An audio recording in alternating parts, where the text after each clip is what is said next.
ओम शांति। मैं एक टॉपिक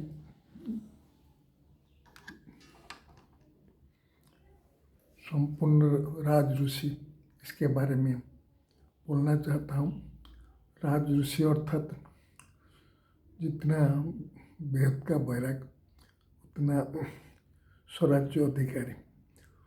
स्थिति में हम जब रहेंगे तो हम श्रेष्ठ जीवन यापन करेंगे।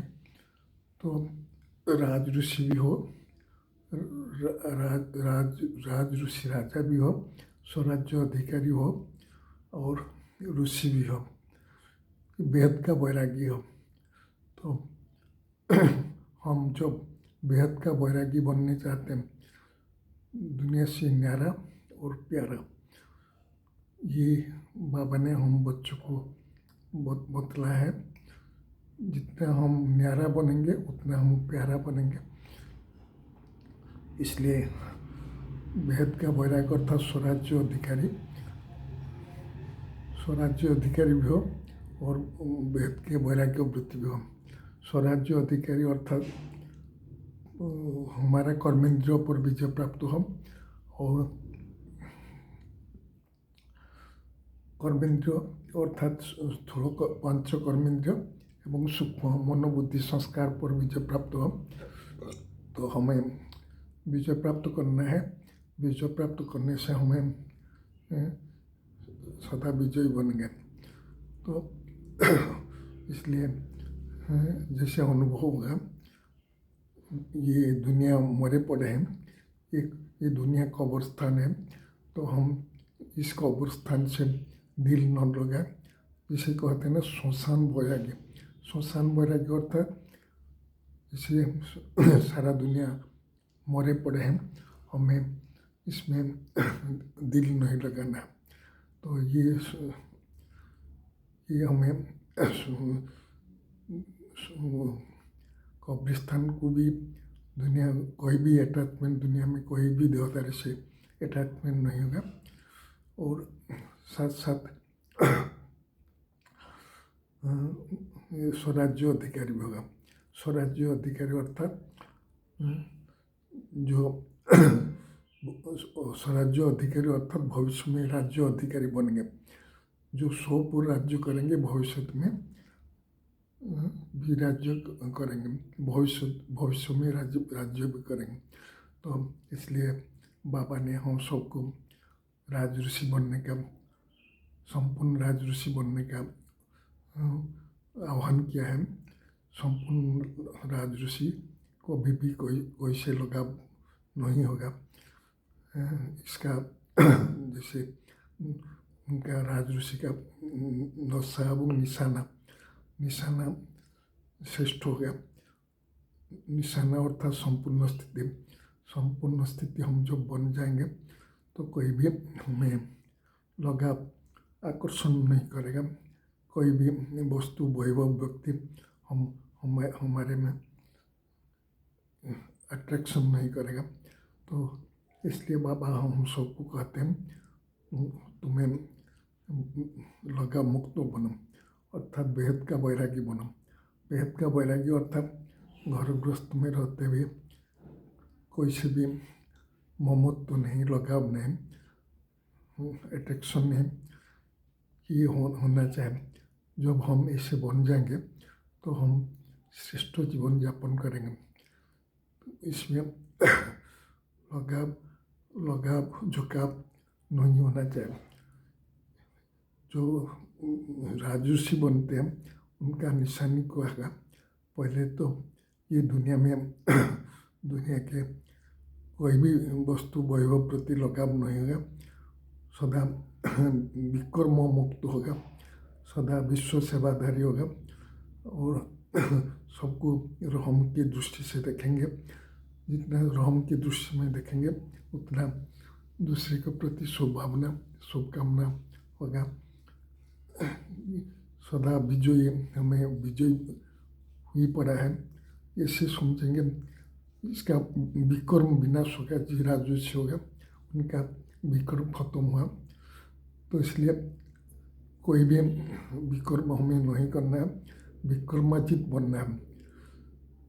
फिर बाबा कहते हैं विक्रमाजित जब बनेंगे तो हम श्रेष्ठ जीवन यापन करेंगे, हम त्रिकालदर्शी होंगे और त्रिमूर्ति तत्वदर्शी होंगे। अर्थात सृष्टि कोई भी घटना घटते हैं उसका आदि मध्य अंत को जानकर हमें कर्म करना है। तो इसलिए कोई भी कर्म बंधन में नहीं आना है, कर्म संबंध में रहना है। इसलिए हमें ये भी लक्ष्य रखना है, हमें विक्रमाजित कोई भी हमारा विक्रम खत्म हुआ, हमें श्रेष्ठ वृत्ति से हमें कोई भी कर्म करना है तो श्रेष्ठ वृत्ति से करना है। तो ऐसे बाबा हम बच्चों को कहते हैं। और क्या कहते हैं बाबा कहते हैं सोचना, बोलना, सुनना एवं स्वरूप बनना ये एक समान होना चाहिए। आप देखते हैं कोई भी आपको आदेश मिले, रूहानी मिलिट्री जैसे, रूहानी मिलिट्री माने 1 सेकेंड में आपको शरीर बनना, 1 सेकेंड में हमें डिस्चार्ज होना, 1 सेकेंड में शरीर बन जाओ, 1 सेकेंड में कर्म करने के शरीर का आधार लेना।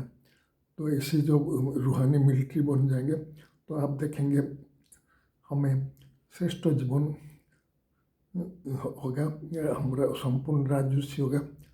जैसे हमें बाबा उदाहरण देते हैं जनक ऋषि का। जनक ऋषि भी ऐसे थे जैसे कोई का अटैचमेंट नहीं होगा, जो कर्म करते थे, राज काम करते थे, लेकिन इसका कोई भी आकर्षण नहीं होगा। तो राज ऋषि जो होगा तो वो राजा भी थे, ऋषि भी थे। तो इसलिए हमें राजऋषि बनना है, कौन से बंधन में नहीं होना, परमात्मा के प्रति प्रीत बुद्धि बनना है। जो प्रीत बुद्धि बनेंगे तो हमारा जीवन ऐसे श्रेष्ठ बन जाएगा। तो हम अनुभव करेंगे ये काम हमें परमात्मा करा रहे हैं। श्रेष्ठ बुद्धि, विचार बुद्धि हमें लगा है। जैसे कर्मातीत होने के लिए देहातीत, शरीरातीत, इंद्रियातीत होते हैं ना, ऐसे हम ऐसे होंगे। देह में रहते हैं, देह से न्यारा, और मान अपमान निंदा स्तुति में सब समान। एवं ये अनुभव करेंगे कि परमात्मा हमको कर्म करा रहे हैं, हम जैसे कर्म करेंगे ऐसे श्रेष्ठ भाग्य मिलेगा। तो ये सोचना हमारा, जैसे हम देहातीत और शरीरातीत एवं इंद्रियातीत बनेंगे तो हमें कर्मातीत बन जाएंगे। तो संपूर्ण राजसी जो होता है वो कर्म के बंधन में नहीं आते, वो सदा विश्व कल्याण की भावना से करते हैं। ईश्वर सर्वात्मा का हमारा भाई है, उनके प्रति किसके प्रति शत्रुता भाई नहीं, वो समझते हैं कलि युगी हम नहीं है, हमें संगम युगी है। संगम युगी का अर्थ है परमात्मा इस समय हमें चला रहे हैं, परमात्मा का मत पर हम चलेंगे तो भविष्य में राज तक मिलेगा। जितना हमें श्रेष्ठ कर्म करेंगे तो हमें राज तक मिलेगा। राज तक अर्थात स्वराज्य अधिकार है।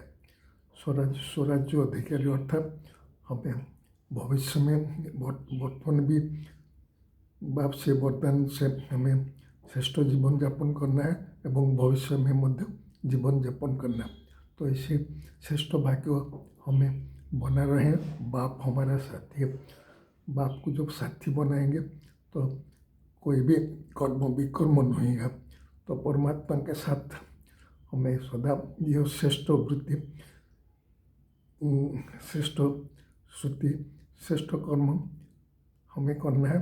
हमें भविष्य तो जब श्रेष्ठ जीवन यापन करेंगे तो हम जैसे संपूर्ण राजऋषि कहला जाएंगे। तो हमें संपूर्ण राजऋषि रहेंगे। अर्थात डिटैचमेंट एवं अधिकार। अधिकार में जितना खुशी है, डिटैचमेंट में जितना खुशी है। कोई से लगाव नहीं है, कोई से बंधन नहीं है। तो हमें श्रेष्ठ जीवन यापन करेंगे तो हम देखेंगे जैसे बंधन मुक्ति जीवन अर्थात स्वराज्य अधिकार जीवन अर्थात राजऋषि जीवन, कितना श्रेष्ठ जीवन परमात्मा के साथ हमें जीवन बिता रहे हैं, इसको अनुभव करना है। जितना अनुभव करेंगे हमें श्रेष्ठ जीवन यापन करेंगे, हमें भविष्य में मध्य श्रेष्ठ जीवन यापन करेंगे। बाबा ने हमारा साथ है, ये संगम युग हमें मिला है, बाबा का साथ मिला है। बाबा मीठा बाबा, प्यारा बाबा हमें रास्ता दिखा रहे हैं, वरदान दे रहे हैं श्रेष्ठ जीवन बीतने का। तो हमें राजऋषि बनना है। राजऋषि बनेंगे तो हम विश्व के मालिक बनेंगे। मालिक होकर मालिकपन का याद रखना है और बाप को कभी भूलना नहीं। बाप को भूलने से हमें माया हमारे अंदर प्रवेश करेंगे। तो इसलिए सदा ये याद रखें, बाबा हमारा साथी है और ऐसे जीवन बाबा हमें बना रहे, जो हमें भविष्य में मध्य श्रेष्ठ जीवन यापन करेंगे।